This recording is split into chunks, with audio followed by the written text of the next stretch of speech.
Between Zakir Naik and R.P. Ramlee. By Azly Rahman. To let him speak or not to, that is the question. One that is distracting Malaysians from focusing on the 1MDB mega money laundering scheme, the revelations of the Panama Papers, and the question of who is going to take over the country when the time comes for a premature inevitable change in leadership. But let us put this Zakir Naik's issue to rest. It is a simple matter. Let him speak. Maybe he has some good things to say, but he has to understand how to speak well, with diplomacy, in a multicultural and multi-religious society such as Malaysia, in which people are shunning any talk that can further divide the different races and faiths. Let him talk, as this is good for dialogue, but make sure he is ready to talk sense and not blurt out partial nonsense, especially in matters of the history of science or even in the anatomy, psychology, and philosophy of major religions. Let the Malaysian audience do fact-checking as well to judge the credibility of this speaker. But he must not shout into the microphone when answering questions. That is rude and not the mark of a good speaker. The audience must be able to refute him in public at instances where he spit out and blurt and vomit answers that constitute misinformation, especially concerning the faith of others. Zakir Naik must not agitate and aggravate and provoke his audience, like a preacher on a leash selling miracle snake oils. Islam is a gentle religion, and true Islam is philosophical, not dogmatic and punitive. Let scholars of comparative religion sit in his lectures. Let members of Hindraf and the Malaysian Indian Congress attend as well. Let it be a time for good and critical dialogue. A time to understand each other with civility by celebrating diversity and the beauty of pluralism.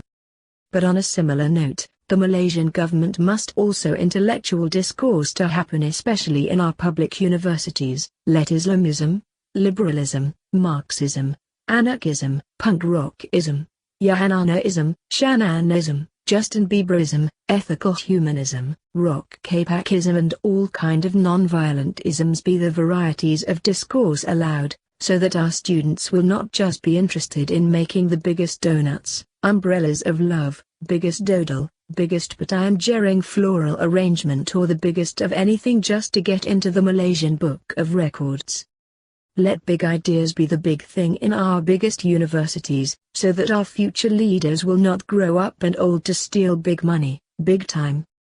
Let Zakir Naik talk, as long as he does not talk partial nonsense, like a seller. As long as he talks about other religions with deep respect and intellectual reverie, like a true comparativist of religion.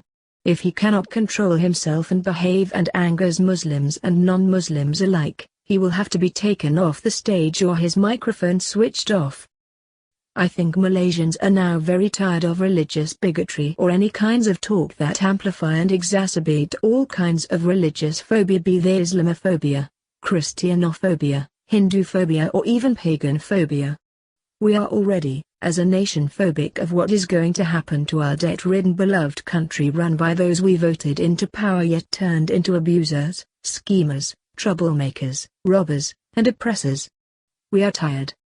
Let Zakir Naik speak. He too needs to make his big ringgits and rupees before going back to Mumbai. Many Malay Muslims adore him, anyway. After P. Ramlee, an irony. We are so fascinated by Islamic preachers from outside, even though they grew up in and continue to live in societies plagued with violent radicalism, chaos, intellectual shallowness, low rates of literacy, racism and bigotry, not mentioning how these societies view women and people of others' religions, as well as how they even view child marriage. Why? Because we fail to see that the Hindu-Buddhist syncretist Malay cultures that have existed centuries ago have shaped the traditional Malay culture into a more sensible, cultural, and enriching way than how the imported cultures of the land of the Bedouins have misshaped us. Even looking at contemporary colonizing and reshaping of the Malay society, we have failed to appreciate the notion that the teachings of the Malay sage, artist of life, and messenger of peace, P. Ramlee is better than all the lectures of Mumbai preachers like Zakir Naik combined.